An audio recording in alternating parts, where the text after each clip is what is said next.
University dito sa Marinduque. Bakit po ako napunta dito sa IAM? Dahil po sa number one reason ko po ay sa mama ko po na merong kidney stone. At same time po ay meron po siyang high blood. Madalas po siyang mag-high blood. At bakit po ako nag-join sa IAM? Dahil gusto ko pong una sa lahat ay yung mga imposible ay makamit ko ng posible. Maging posible dito sa IAM. Dahil nakikita natin na hindi lahat ng nag-aaral ay nagiging matagumpay sa buhay.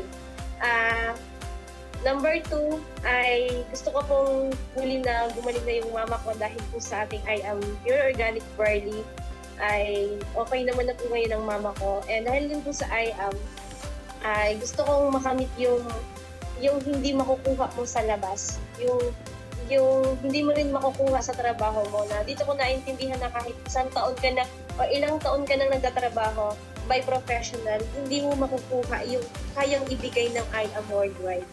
Halimbawa na rin po sa magandang tahanan, magandang sasakyan, kahit napakataas ng pangarap mo, kung hindi naman kayang ibigay ng trabaho mo, wala din po. Kaya dito po naunawaan sa IAM na kayang ibigay ni IAM lahat. Lahat ng gusto mo, basta't maniwala ka sa sarili mo. Eh yun po, I'm praying, I'm declaring na ang IAM na magbibigay ng lahat ng gusto ko.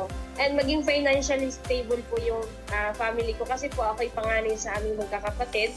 Tapos, the same time po ngayon ay walang trabaho yung papa ko. Yung mama ko wala din pong trabaho. At wala pong ibang sumusuporta sa akin para mag-aral. At talagang sinusuportahan na IAM. Yun po yung ating Lord.